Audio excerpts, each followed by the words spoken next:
Ese se me ha pasado a mí.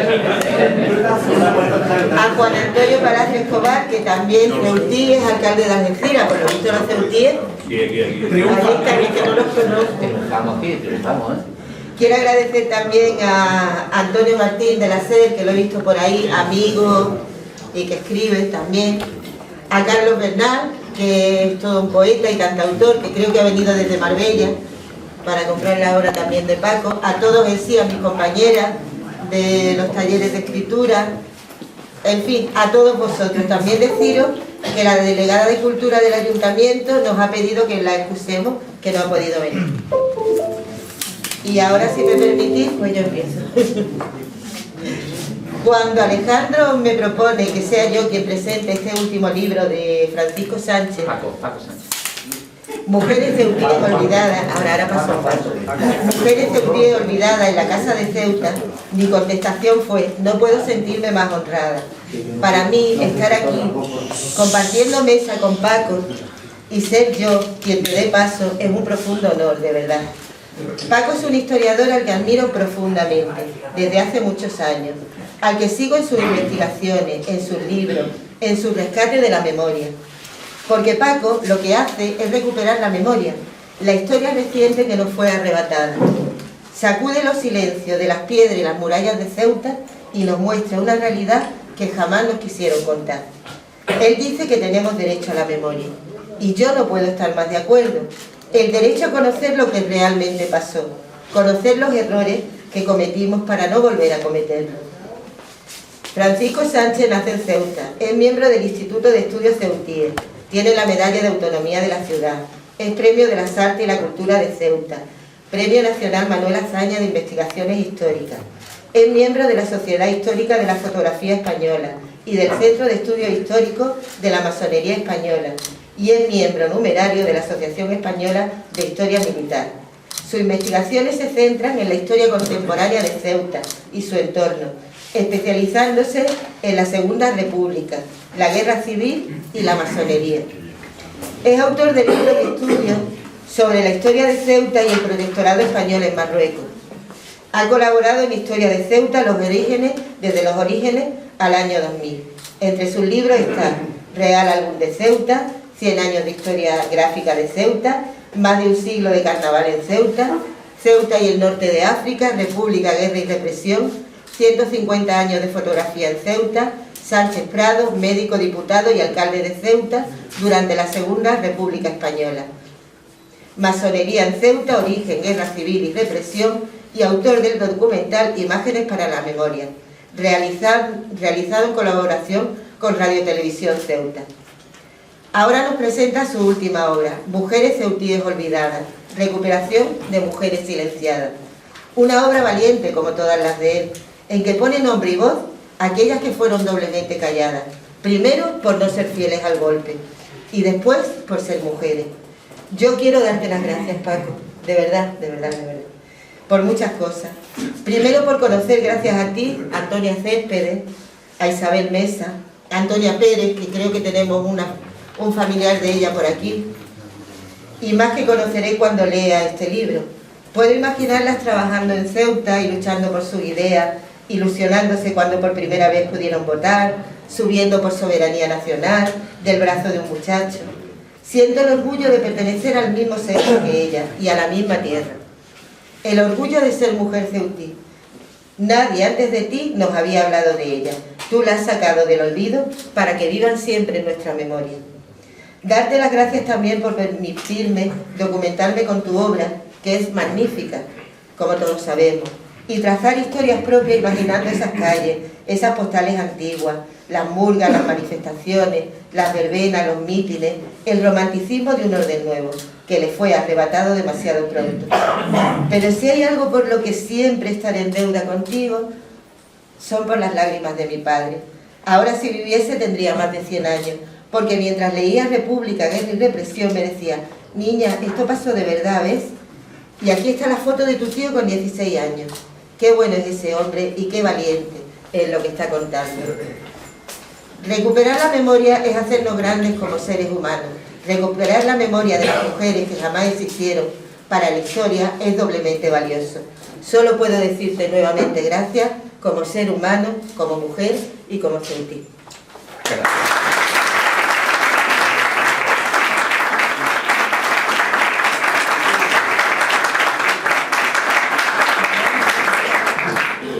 Muchas gracias por las palabras, la verdad que después me da el texto que ha quedado muy bien, ¿eh? Vale. Que yo lo guarde y lo conserve. Bueno, en primer lugar, pues antes de meternos en faena, pues agradecer a la Casa de Ceuta y a Alejandro, que en cuanto presenté el libro en Ceuta, rápidamente, vamos, al día siguiente ya me estaba diciendo que tenía que venir aquí a presentarlo a Algeciras, a la Casa de Ceuta, y la verdad que mil gracias Alejandro por ofrecerme, en fin, el cruzar el estrecho, y a muchísimos ceutíes y otros no son ceutíes, pero que quieren saber de lo que pasó durante el franquismo y después del golpe militar del 36, pues se han acercado esta noche aquí, la verdad. Y bueno, muchas gracias también a todos vosotros por haber acercado y pasar un ratito aquí entre fotos, charlas y datos. Intentaré no ser muy extenso. Yo calculo más o menos 45 minutos, calculo, no sé si has cenado o no has cenado. Yo calculo más o menos eso, la verdad, pero bueno, se hace, yo creo que entretenido, por lo menos cuando lo presenté, que se me fue un poco largo en hora y pico, pero como son muchas imágenes, muchas historias, muchas cosas, yo creo que se hace entretenido. Pero vamos, yo calculo que 40 minutos. Exactamente, es lo que se dice. Bueno, pues después de todo el protocolo de las gracias y eso, decir que el libro, este libro que tienen aquí, el libro consta de 500 páginas. En ella, bueno, intento desarrollar la represión ejercida hacia la mujer en Ceuta tras el golpe militar del año 36. La verdad que, como ha dicho ella, era un deber necesario dar a conocer estos hechos y analizarlos, ahora con la suficiente lejanía desde su momento histórico. El trabajo de investigación previo a la elaboración de este libro perseguía, cuando me propuse empezar este trabajo, entre otros dos objetivos. Primero, desvelar la identidad de estas ceutíes, de estas mujeres represaliadas, recuperando sus vidas, su memoria y sus nombres para que nunca se borren de la historia. El periodo de tiempo que está encuadrado el libro es entre julio de 1936, que es el inicio del golpe militar, y 1958, que es cuando se cierra la cárcel de mujeres del Sarchar, que es 1958. Y todo esto ha sido posible, la verdad que lo tengo que agradecer y siempre decirlo, ha sido posible a muchísimas personas que me han aportado muchísimas cosas, pero sobre todo ha sido una pieza clave y me han ayudado muchísimo. En Ceuta tenemos, y además lo digo aquí para los historiadores que puedan estar aquí, o bueno, investigadores interesados, en Ceuta tenemos un archivo militar extraordinario, que es el Archivo Intermedio Militar. Allí aquello es una joya, allí se conservan cientos de consejos de guerra, procedimientos de todo lo que pasó tras el golpe militar del 36, tanto de Ceuta como de todo el protectorado. Yo animo a quien quiera hacer algún trabajo que visite ese archivo porque es extraordinario. Y ello tengo que agradecer porque en cuanto empecé a llegarme por allí, pusieron a mi disposición todo el archivo, bueno, y después de casi, yo calculo, unos 4 años, pues aquí ha visto el resultado. Vamos a ver. Tras el golpe militar del 17 de julio del 36, esta imagen que está aquí, voy a ir comentando también la imagen para hacer un poquito más agradable. Esta imagen es el general Franco, ha llegado a Ceuta, esa fecha es 19 de julio de 1936. Está entrando en la Plaza de África y bueno, ahí se dirigía la circunscripción militar para ponerse al frente del golpe militar. Recordemos que el 19 de julio había aterrizado en Tetuán, en el aeródromo de Sani Ramel, donde un grupo de militares leales a la República, hasta la madrugada del 18 de julio estuvieron aguantando, pero ya no pudieron aguantar más, lo detuvieron, en fin. No cuento esa historia porque después la mezclaré con otra historia más. Pues como digo, tras el golpe militar del 17 de julio de 1936, todas las ceutíes, todas las mujeres que habían pertenecido a algún partido político, sindicato, o bien habían participado en manifestaciones o simplemente por ser simpatizantes de la República, pasaron desde ese momento a ser desafectas al llamado movimiento nacional. Y por supuesto, en todos los consejos de guerra, tachadas de rojas peligrosas. Esta otra imagen, aquí tenemos, esta del 15 de agosto de 1936. ¿Sí? Es cuando se cambia la bandera tricolor por la bandera roja y guarda. Ahí tenemos el brazo en alto y sí. Hay una cosa histórica que aprovecho esto. Esta fecha es 15 de agosto de 1936. Cuando veamos imágenes del paso del convoy de la Victoria, ahí hay un error, porque la bandera con la que se está pasando el convoy de la Victoria es la roja y guarda, y no. El paso del convoy de Victoria fue con la bandera republicana, porque hasta el 15 de agosto no se cambió la bandera. Es un hecho histórico que no tiene que ver con esto, pero que lo aporto para la historia. Y como digo, fueron por el simple hecho de ser mujeres y de haberse atrevido sobre todo a ser libres y ocupar lugares destacados en la sociedad durante la República. Durante años, en la cárcel de Sachá, para los que no son, los que son de Ceuta sí, no la han conocido rápidamente, para los que no son de Ceuta, esa es la cárcel, un fortín que se utilizó desde el 17 de julio, se utilizó como cárcel de mujeres. Y ahí, bueno, ya se puede imaginar en ese fortín los momentos tan dolorosos que pasaron nuestras paisanas. Durante años en la cárcel de Sachá, pues, como digo, sufrieron muchísimo el hambre, el tifus y enfermedades pulmonares debido a la humedad de la prisión. Como están viendo ahí, está pegado al mar. Y como digo, todas fueron acusadas de delitos tan insólitos como rebelión militar, auxilio a la rebelión o excitación para la rebelión. Cuando, está claro, se lo están preguntando ustedes, cuando son los sublevados los que se han levantado ante el poder constitucional de la Segunda República. Pero bueno, esa es la historia. La mayoría de estas ceutíes vivían en los modestos patios como el barrio de Las Latas, esta imagen que tenemos aquí. Los ceutíes saben dónde es, que hoy en día, pues, por el muelle de la Puntilla, donde está la Imprenta Olimpia, por ahí, pues, el conocido barrio de Las Latas. También estaba el Patio Centenero, que es donde hoy en día está la biblioteca municipal. El Sachá, por supuesto, también era una zona que sufrió muchísima represión, y también algunos patios como la Huerta Martínez, que estaba en la calle Velarde. La verdad que es mucho lo que narro en el libro. Tan solo esta noche tan solo me voy a detener en algunos casos destacados para no hacer demasiado largo esta velada. Ahí tenemos, esa es la Plaza de los Reyes, y el edificio que tenemos al fondo es la delegación del gobierno, y en los bajos es la comisaría de policía. Tras ser detenidas, estas ceutíes eran trasladadas a la comisaría, que es los bajos de ese edificio, donde la policía, pues ya se puede imaginar, les solían mostrar los libros revisados a los partidos políticos, fotografías realizadas por los fotógrafos ambulantes, de mítines, manifestaciones, en fin. Uno de los sucesos en torno a la represión de las mujeres en Ceuta ocurrió en el Patio Centenero. Voy a destacar uno, pero los primeros 4 capítulos, cada capítulo es un año, 1936, 37, 38, hasta que finaliza la Guerra Civil en el año 39. Pues como digo, uno de los sucesos en torno a la represión de las mujeres en Ceuta ocurrió en el Patio Centenero, un lugar donde vivían muchas familias que habían apoyado a la Segunda República. Uno de los casos investigados se centra en Rita Márquez, de 69 años, que para esos años ya es una edad, en fin, 69 años en aquella época es una edad bastante avanzada, y su hija, Salvadora Obispo. La represión estaba, la verdad, golpeando duramente a esta familia como a otras muchas, y un conocido falangista, que en la memoria de los ceutíes ya sabemos de quién estamos hablando, siempre estaba dando batidas por esos patios, y detuvo a 2 de los hijos de Rita. Uno de ellos, Luis, fue fusilado a los pocos días del 17 de julio del 36.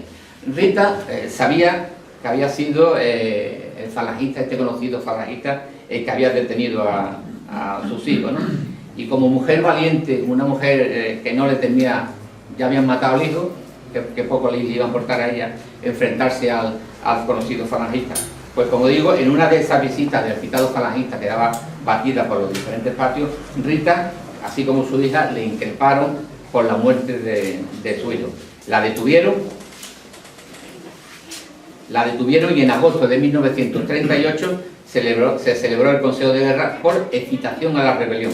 A Rita, pese a su edad, como he dicho anteriormente, fue condenada a 12 años de cárcel y a su hija a 6. Y como como en el libro les digo, existen muchísimos más casos que describo con todo detalle. También destacar la bajeza de este conocido falangista, y ahí tenemos el nombre de él, por eso lo podemos decir, el tal Pellegrina, que pidió, no le importaba lo que podía hacer, y pidió al dueño de una imprenta que era concejal del Partido Socialista en el Ayuntamiento de Ceuta, a José Lendines, tenía una prestigiosa imprenta, pues lo detuvo, estaba en la prisión de García Ardales, y no le importó que tuviera el hombre que firmar este escrito que ustedes están viendo aquí, para que la mujer, Consuelo, le entregara todo lo que podía entregarle para hacer las proclamas fascistas. Pero no solamente se conformó con esto, sino que a la semana de hacer esta carta, su marido, José Lendines, apareció en el depósito de cadáveres con un disparo en la cabeza. Y hace un poquito de agua, la caseta.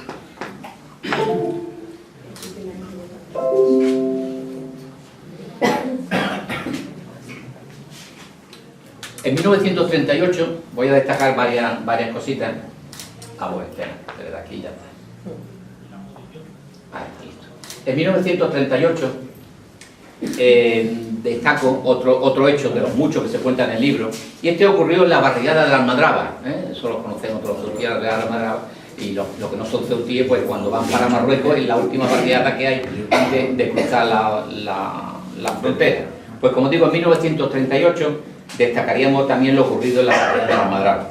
Allí la vecina Josefa Hernández manifestó, como otras muchas mujeres ceutíes, en voz alta su hartazgo con los sublevados. Su marido era un significado militante de izquierda, tuvo la suerte de poder huir unos días después del golpe en un barco hacia la costa malagueña. Josefa tenía 2 hijos y a duras penas, sin tener el marido y sin ella poder trabajar, a duras penas podía salir adelante. Fue detenida por manifestarse en voz alta en contra del golpe militar y rápidamente pues trasladada a la prisión de mujeres del Sachar. Pero aquí viene el detalle curioso, y ese escrito que están viendo ahí fueron de mujeres muy valientes, porque sus vecinas de las Almadrabas la visitaron en la prisión del Sachar, en fin, y veían que en cualquier momento le podían hacer un consejo de guerra, la podían condenar a ser fusilada, o a 20, o a 30, o a 40 años. Entonces se unen todas las mujeres de la Almadraba, firman ese escrito, que está aquí, firman este escrito y se lo llevan al juez. O sea, había que hacer unas mujeres valientes y hechas para adelante. Estamos hablando del año 38, y ante un juez con una firma diciendo que además están viendo arriba toda como buena conducta, diciendo que su vecina es una mujer de una buena conducta.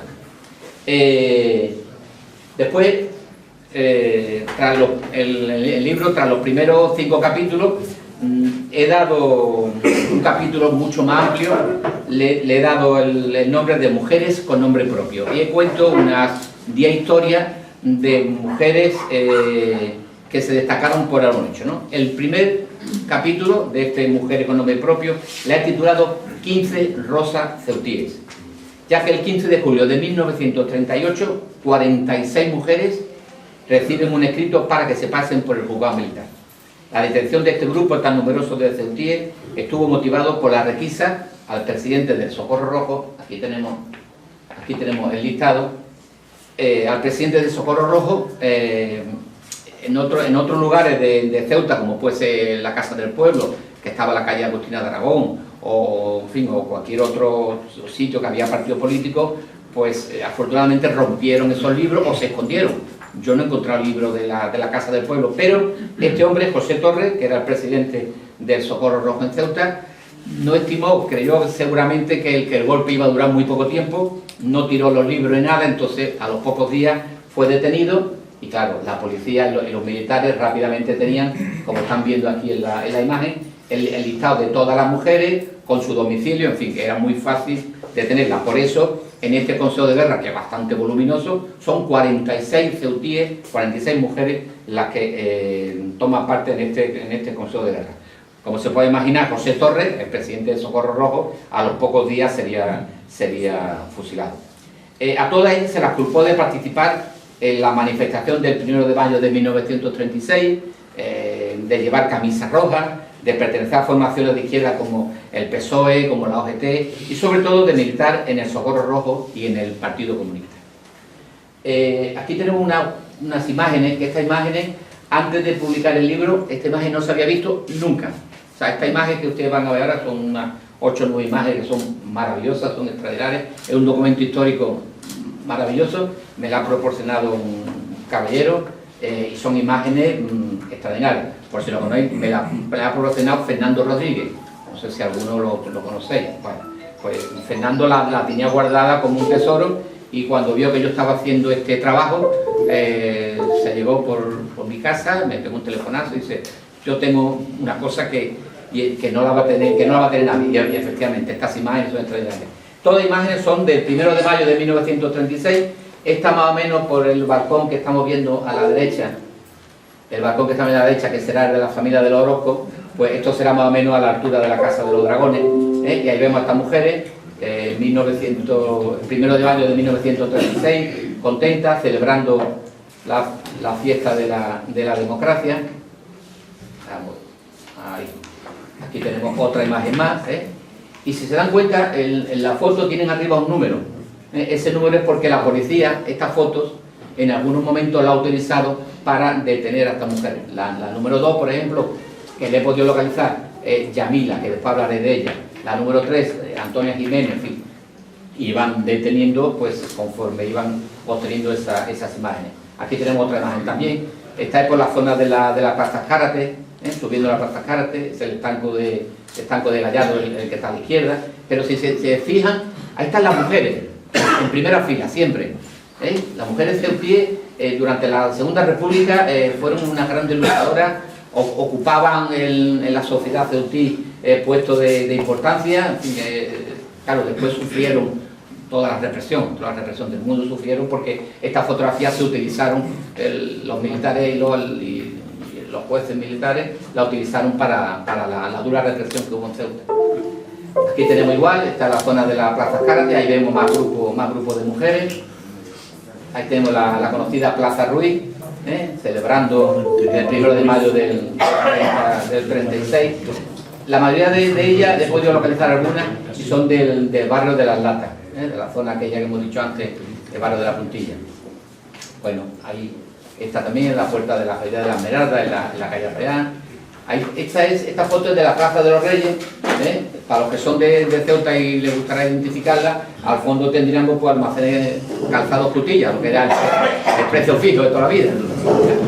Pues ahí vemos a las mujeres pasando. Este arco que se hizo para el 1 de mayo del 36, arriba ponía UHP, Unión Hermanos Proletarios. Y entonces, bueno, conforme iban pasando por el arco, pues iban levantando el puño, iban celebrando, como digo, la fiesta de la democracia. Ahí tenemos otra vez otro grupo de mujeres, siempre en primera fila, y esta es la que he utilizado en la portada del libro, porque la foto es extraordinaria. Simboliza mucho lo que tuvieron que pasar, ¿no? Ahí están tan contentas el 1 de mayo del 36, y no podían pensar lo doloroso que le pensaba 3 meses después. Ahí tenemos el Consejo de Guerra que se celebra. De las 46 mujeres, solamente juzgan a 15, y de estas 15, ahí tenemos 5 con 20 años de cárcel por participar en el 1 de mayo, estamos hablando de esto. 4 con 12 años y 6 quedaron en libertad. Aquí tenemos también otro grupo interesante. Aquí tenemos a Carmen con su marido, el alférez Salvador Sorrocho. Y bueno, cuento rápido esta historia, pero también una historia de superación y de lucha. El alférez Salvador Sorroche, en la noche del 17 de julio del 36, se encontraba en el aeródromo de San Ramel, en la afuera de Tetuán. Rápidamente le avisan de que fuerzas militares se han sublevado en Melilla. El 17 de julio, él, que era un fiel republicano, junto a otros más, se va para el aeropuerto de San Herrame, que precisamente está dirigido por el primo de Franco, el comandante Ricardo de la Puente Bahamonde. Y bueno, ahí están aguantando hasta la madrugada del 18, que son detenidos y son llevados a la fortaleza del Monte Hacho. Todos serían fusilados. Carmen, según me ha contado su hija, que vive en Barcelona, pudo salir a través de la Cruz Roja Internacional por Tánger, de Tánger a Marsella, y después ya pues toda su vida la ha echado vivido en Francia, pues en el exilio, y en fin, intentando sacar a la familia para adelante.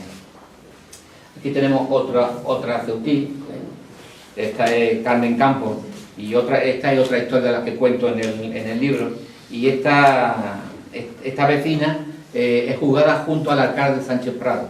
Ahí tenemos, ya se llama Carmen Campos, y bueno, también es juzgada junto a su vecina Mercedes Pérez. Estas dos jóvenes de 18 y 23 años fueron condenadas a cadena perpetua por haber participado en la organización de un homenaje al alcalde Sánchez Prado en mayo de 1936.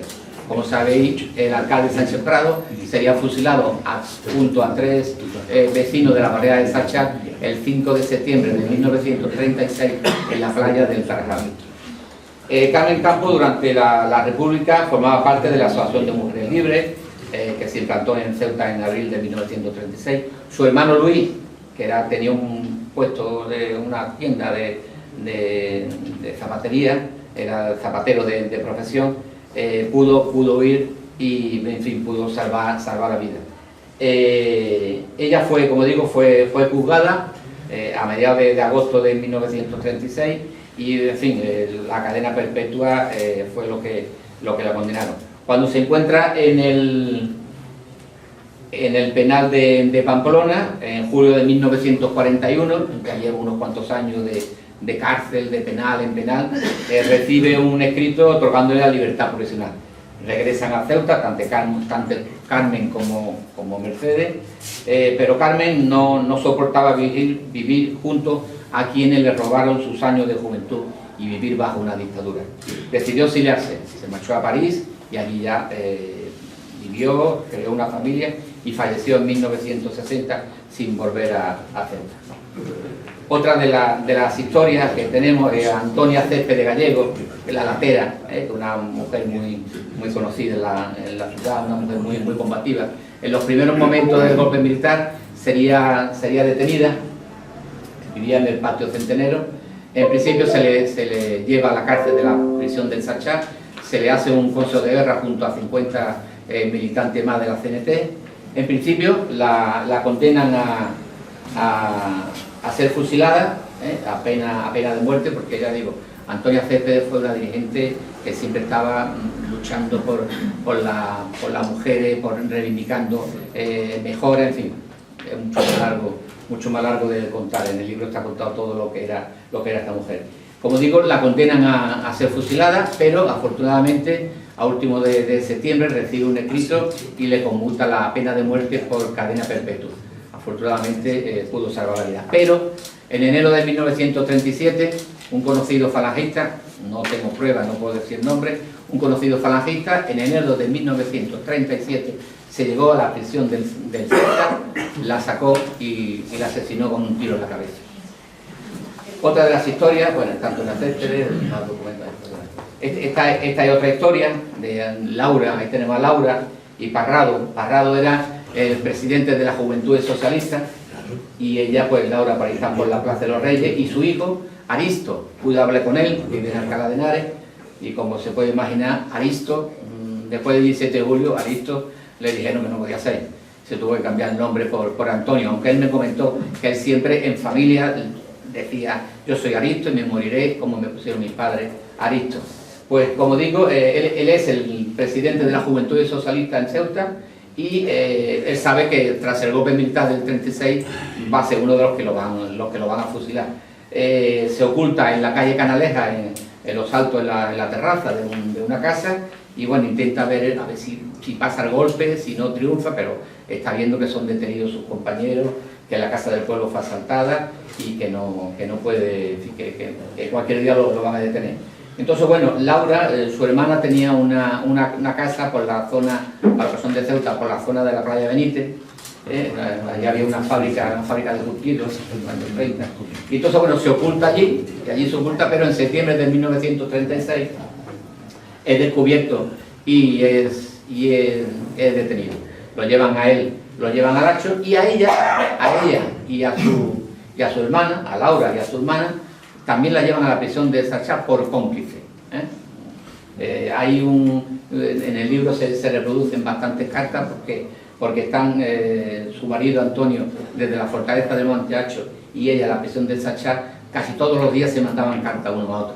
Y entonces, bueno, en el libro yo reproduzco muchas cartas porque da una idea de los momentos tan dramáticos que pasaron.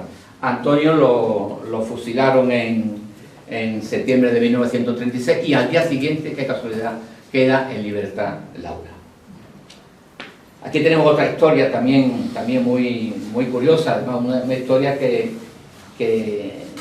en Valencia, Isabel Mesa, que estaba hablando de Isabel Mesa, en Valencia le hicieron mucho homenaje y, en fin, está catalogada como una mujer muy luchadora. Tras la sublevación, Isabel Mesa, que es la que tenemos aquí, sabía que iban a venir a por ella. Cambia de domicilio constantemente, esperando que pronto todo vuelva a la normalidad. Pero, por miedo a ser detenida junto con otros compañeros cenetistas, se marcha a los montes de Benzú. Aquí tenemos otra imagen de ella. Ella se llega a hablar con su madre. La madre le comenta que ya han venido varios falangistas en diferentes ocasiones a detenerla y que le ha dicho que se ha marchado a Tánger, y le dice a Isabel que no vuelva. Ella vivía en la calle Antíoco, que no vuelva porque cualquier día la van a detener. Se vuelva y otra vez a los montes de Benzú. Y bueno, y en noviembre de 1936, por debajo del hospital militar, por la zona de la Almadraba, por allí, pues pudieron salir en un barco hacia la zona de Estepona, que todavía estaba en poder del gobierno de la República. En el 2002, aquí tenemos ya a Isabel ya mayor, con pelo blanco. Murió en el 2002. La verdad que cada vez que veo la foto y veo la fecha me arrepiento para el 2002, hace 4 días, en no haber hablado con ella, en no haber, en fin, me hubiera contado muchísimos detalles, muchísimas cosas. La historia de Isabel Mesa en el libro es muchísimo más larga, hay mucha historia, va a Málaga, de Málaga se va a Valencia, en fin, pero para no hacerlo muy extenso esto. Otra de las historias que cuento en el libro, pues aquí tenemos a un joven doctor Sánchez Prado junto a su mujer, este es en el capítulo 5, y bueno, ahí tenemos a su mujer, que claro, tras el golpe militar y tras el fusilamiento de su marido, tienen 4 hijos. En Ceuta no se puede quedar. Ceuta es una ciudad pequeña y todos los días se va a cruzar con los falangistas que lo han detenido, con los militares que lo han fusilado. Entonces, bueno, ella decide irse a Sevilla, de donde era el doctor Prado, que era de Sevilla. Allí, en fin, puede montar una pensión y salir adelante. Un día, por esa pensión, se llega una señorita, una joven, y le dice que viene huyendo del franquismo, de la dictadura, que a ver si le puede ayudar, que, en fin, en definitiva, para no hacerlo más largo, en el libro se cuenta todo, no era una dirigente, era un policía, y al final, pues, le preparan una trampa, la detienen, y ahí tenemos en el año 43 a la mujer del doctor Sánchez Prado, nuevamente en la cárcel junto a su hija. Esta es otra historia también muy curiosa que cuento en el libro, y muy dolorosa. Yo creo que es la más dolorosa de todas las historias que me he encontrado. Esta es una hebrea, se llama Esther Serolla, la traen de Tánger, en fin, es una historia más larga, como digo, en el libro se cuenta todo, pero lo cruel de esta ejecución es que fue fusilada sentada en una silla y amarrada. En el libro lo cuento con detalle, lo cuento aquí con 2 libros. Ella está en la cárcel del Sachá y la van a fusilar al día siguiente en el Hacho, pero en el Hacho solamente hay hombres. Entonces, claro, a ella no la pueden meter, eso piensan los militares, no la pueden meter junto con los hombres en la celda. ¿Qué hace? que la meten en uno de los pabellones militares que había en el Hacho. En el Hacho antiguamente, hoy en día yo creo que no, pero antiguamente vivían muchísimos militares dentro del Hacho. Bueno, entonces esta mujer ya sabe que la van a matar, que la van a fusilar. Y entonces durante toda esa noche no para de chillar, de gritar, de llorar. Bueno, ya se puede imaginar, la van a matar al día siguiente. Y claro, la familia que están por allí hablan con el jefe de la prisión y le dice que toda la noche no va a poder estar esta mujer gritando y llorando. Y entonces, bueno, pues el jefe de la prisión, que era el coronel Prat, habla con un militar que está detenido por masón en el Hacho, pero tenía cierta libertad. Y entonces le dice a este militar si podía ponerle algo, un calmante o algo, para que se calmara un poquito y entonces así poder pasar la noche. Y entonces este militar, detenido en el Hacho por masón, lo cuenta en su memoria, pero las memorias no se han publicado, aunque yo he tenido acceso a ellas. En la memoria él lo cuenta y él pensó, a esta mujer le voy a poner una sobredosis de morfina o de lo que sea, y entonces cuando por la mañana la vayan a ir a fusilar, no la van a poner fusilar, bueno, y entonces a lo mejor pues la dejan para otro día, para mañana, para pasado, y a lo mejor, bueno, consigue que no la fusilen. Este hombre hace eso, le pone la inyección, efectivamente dormida. Por la mañana, cuando va al pelotón de fusilamiento a por ella, la ven que está dormida en el pabellón y que no se levanta. El coronel Prat llama a la comandancia militar de Ceuta y le dice lo que pasa. Y dice, esta señora está dormida, no la podemos fusilar. Y desde la comandancia militar de Ceuta, en corto ni otro de decir, le dice, no, amárrela en una silla, sáquela a la puerta a Málaga y que la fusilen. Y así se celebró. Y la llegaron a fusilar a esta mujer, Esther Cerolla. Bueno, aquí tenemos a nuestra África de la Cera, ya muy conocida, África de la Cera, que se ha escrito varios libros sobre ella. Es una espía, fue bastante importante. Cuando murió en el año 1990 y 1988, fue enterrada en Moscú con honores de coronel. De ella se han publicado 3 o 4 libros. Hace poco se acaba de publicar otro también. Bueno, vamos a pasar unas cosas para no hacer. Aquí tenemos, además, precisamente hace un momento he hablado con un familiar de esta muchacha, África Renedo. Exactamente. Ahí está África Renedo, que esta era una joven de 18 años tenía en esta época, que la acusaron de espía. En el libro se cuenta cómo la acusaron de espía, que si tenía una tinta que se borraba cuando no era, en fin, mucha historia total. En definitiva, que ella fue condenada, estuvo un año en la cárcel del Sachá y allí padeció y la verdad que en fin, sufrió muchísimo. Con 18 años está en la cárcel del Sachá. Aquí tenemos ahora una historia curiosa, que tal vez esta historia salga a nivel nacional. Yo espero que salga porque la verdad que tiene una trascendencia. Ahora, voy a contarle. Esta historia se desarrolla entre Ceuta, Tetuán y Tánger. Su protagonista, como están viendo ahí, es Pilar Puig. Pero también tuvo un papel importante su hermano, Alberto. ¿Y quién era Alberto? Pues Alberto, con el paso de los años, sería el que Joan Manuel Serrat le sacó la canción Tío Alberto, que sin la... Aquí está el Tío Alberto, muchos se cantarán. Carlos, si se hubiera tirado la guitarra, no canta, seguro. ¿Verdad, Carlos? Seguro. Pues, como digo, su hermana es la que está en el Consejo de Guerra, pero su hermano, que está en Tetuán destinado, también una pieza importante en este complot, ¿no? Serrat a Tío Alberto lo definió, a ver, ahí está, lo definió como un mecenas generoso de aquella Barcelona de finales de los años 60. Fue un gran señor de una vieja clase dirigente de la burguesía industrial catalana. Pues bien, investigando para la elaboración de este libro, tuve la fortuna de dar con este voluminoso Consejo de Guerra, que ha permanecido 85 años en los estantes del Archivo Militar de Ceuta sin que nadie lo consultara. La verdad que he tenido suerte en dar con él. Bueno, tras la terminación de la Guerra Civil, Tío Alberto, fue licenciado y durante la Segunda Guerra Mundial como ustedes sabrán, colaboró con la resistencia, ya lo dice Serrat en la canción, contra los nazis, y recibió la Legión de Honor, la condecoración. Pero los acontecimientos que han permanecido ocultos se producen muchos años antes, entre 1937 a 1941. Y les cuento. Vamos a ver si... Vamos aquí. Ese es Alberto. Bueno, pasamos aquí. Pues, como digo, Pilar, su hermano cayó enfermo y su hermana Pilar, que estaba en Barcelona, se fue a Tetuán a ver a su hermano Alberto, a ver qué es lo que le pasaba. Su hermano estaba de secretario del alto comisario, que era Juan Beigbeder, un alto comisario, un nacionalista muy importante, que aparece en muchas novelas de tiempo de prefectura y muchas ellas.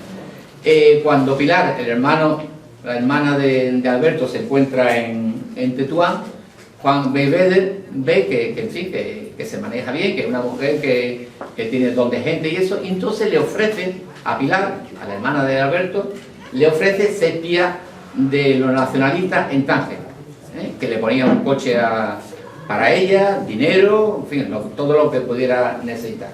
En principio, bueno, está un poco dudosa, total, que al final ella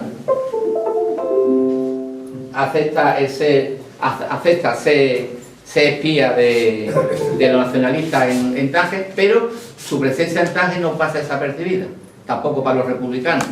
Los republicanos, sin saber que es espía de los nacionalistas, le ofrecen a Pilar ser espía también de los republicanos.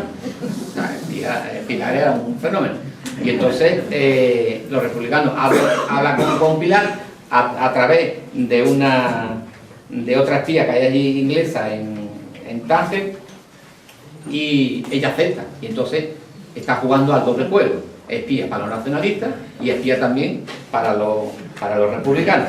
Pero creo que pasa que en 1938, en este documento que está yo aquí, ahí está, en este documento, para atrás, ahí está, en este documento que tienen aquí, el servicio de información de la Policía Militar es descubierto, y entonces, bueno, es detenida, la meten en la cárcel en Burgos, y allí está durante un año haciéndole un consejo de guerra bastante voluminoso, y al año aproximadamente el consejo de guerra, el juez de Burgos, habla con el de Ceuta y dice que el consejo de guerra se debe celebrar en Ceuta. El de Ceuta le dice que el consejo de guerra se debe celebrar en Burgos. Total, en definitivamente no se ponen de acuerdo, y al final, al cabo del año, que también es un año en la cárcel de los años 40, había que pasarlo, queda en libertad Pilar, y en fin, y no tiene mayor condena. Pero sobre todo esta historia, lo curioso es que su hermano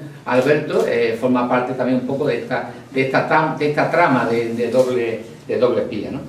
Después tenemos ya vamos terminando, después tenemos ya en el capítulo 8, se me ha ido, ¿sabes? Sí. En el capítulo 8 hablo sobre las maestras que fueron represaliadas y depuradas. Bueno, está dedicado, como se dice el encabezamiento, a todas esas maestras zurtíes. La verdad que nunca pudieron imaginar estas maestras que tras el golpe del 36 que daba inicio a la más penosa etapa que iban a vivir. Las maestras que habían tenido algún protagonismo durante la República, o bien no simpatizaban con los sublevados, quedaron a expensas de las depuraciones. Aquí tenemos un listado de todas las maestras que fueron represaliadas y depuradas. Y he traído, y en el libro lo destaco, para los ceutíes, sobre todo ya de cierta edad. Ahí tenemos a una señora, Elisa Molinero Salvador. ¿Quién es Elisa Molinero Salvador? Pues ¿sabe quién es? La madre de don Teófilo Privano. Un profesor en Ceuta, conocido. Bueno, pues don Teófilo Privano, la verdad que todos lo hemos conocido, ya uno ya mayor, bueno, yo cada uno. Pues lo pasaron muy mal. A ella, a Elisa, un hermano de don Teófilo Privano sería fusilado. A don Teófilo Privano lo acusaron de pertenecer a partidos de izquierda, y como he dicho, como se ve en el listado ese, Elisa, su madre, fue depurada, no pudo dar clases, al final montó una academia, además, curiosamente, la academia la montó Rafael, encima de la academia que nosotros teníamos de máquina de escribir. Allí, exactamente, allí tenía don Teófilo Escribano la academia. En el Patio de la Tahona, también montó otra, en esa academia. Y la verdad que, en fin, que lo pasó don Teófilo Escribano, es una persona que yo le tengo muchísimo cariño, igual que a su hijo Pepe Escribano, que también es un gran luchador. Bueno, pues en el libro se detalla con mucho más, también los que pertenecían, los que fueron depurados también. Esta imagen es del Conservatorio de Música, pues muchos fueron también acusados de ser pro-republicanos, ¿no? Y pues ahí tenemos, en el centro tenemos al primer alcalde socialista de Ceuta. Ahí tenemos donde está ese señor a la izquierda sentado con bigote, el de la derecha es el alcalde de Ceuta de 1933, que es don David Valverde Soriano, que desgraciadamente en enero de 1937 lo sacaron de García Dávez, de la prisión, y su cuerpo apareció con un disparo en la cabeza. Bueno, pues ahí están esas mujeres, muchas de ellas fueron represaliadas. Voy terminando ya, para no hacerlo. Aquí tenemos un personaje también extraordinario, en el libro son muchas páginas que hablo de ella, y esta es Antonia Castillo. Esta es la primera mujer médica en Ceuta. Es una mujer valiente. Su padre tenía fábricas, Castillo, su padre tenía fábricas en la pared de la Ribera, había una fábrica de salazones y cosas esas, y entonces allí el padre tenía fábrica de salazones, y en el año 31 ella ganó unas posiciones para el ayuntamiento y era médica de beneficencia, y fue la primera mujer. Afortunadamente, hace cuestión de 2 o 3 años conseguimos que tuviera una calle en nuestra Ceuta, y la verdad que es muy orgulloso de que tenga esta calle Antonia Castillo. Antonia Castillo, ahí la tenemos, en la Casa del Pueblo, que en Ceuta estaba en la calle Agustín de Aragón. Ahí tenemos dando una conferencia, y después tenemos aquí otra imagen más, dando otra conferencia. Todas estas conferencias, como se puede imaginar, tras el 17 de julio de 1936, se le achacó de dar mítines. Y si ven ahí la imagen en la parte de abajo, son mujeres y niños. Y ella lo dice en el procedimiento, lo dice claramente, que las conferencias que ella daba en la Casa del Pueblo eran conferencias dedicadas a la maternidad, a las mujeres, en fin, a conseguir una mayor salud, en fin, pues nada, de eso no le sirvió de nada. Ella fue expulsada del ayuntamiento. Su marido se casó con el presidente de Izquierda Republicana, que era un prestigioso profesor, Luis Abad Carretero, pudo ir, pero la historia es mucho más larga, en el libro lo cuento todo. Tuvo que salir de Ceuta, fue expulsada, aquí traigo yo algunos documentos, fue expulsada del ayuntamiento de Ceuta, se fue a Burgos, también se fue a un sitio también un poquito, ¿no? Sí, también, sí, exactamente, de Guatemala a Guatemala. Se fue a Burgos la mujer, pensando lo que no sabemos por qué se fue a Burgos, pero bueno, se fue a Burgos la mujer. Allí duró 2 años, a los 2 años sabía que no podía seguir en España bajo la dictadura. Se fue a México. En México ella fue una gran doctora de oncología, pero mientras, esta historia de Antonia es como una novela, mientras su marido, una vez que acaba la guerra, está en Alicante, no puede salir hacia Francia, espera los barcos que iban llegando, para los republicanos que iban llegando, y en lugar de tirar el barco hacia arriba, hacia Francia, tiró hacia abajo. Y entonces acabó en un campo de concentración en Orán, su marido. Total, en resumidas cuentas, hasta el año 58 no se vuelve a reunir con su marido en México. En el año 58, hasta 18 años después, es cuando se ven los dos, y ya, en fin, ya se quedan en México, en fin, intenta salir adelante, y ya en el año 69, ya ellos piensan que ya la dictadura no le va a pedir cuenta, y entonces se vienen a un pueblo de Almería, que se llama Gádor, y ahí en el año 71 primero fallece Antonia, y a los pocos meses falleció Luis. La verdad es una historia impresionante. Bueno, ya hemos terminado. Después de tantos datos, fechas y historias, he intentado resumir todo lo que he podido. He realizado un pequeñito documental, dura 2 minutos, no asustéis. dura 2 minutos, con una canción preciosa de Pedro Pastor, y vamos a ponerla, y con esta vamos a terminar mi intervención. Vamos a ver si soy capaz de... Aquí, me tiento por aquí. Ah, no, esta es la... Aquí, sí.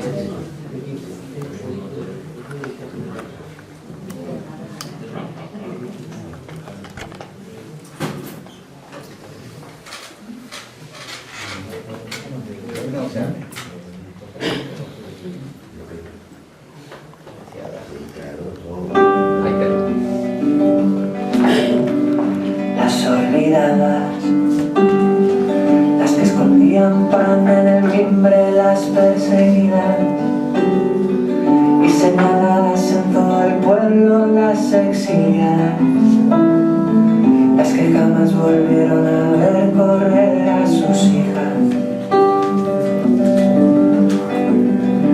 No olvidaré,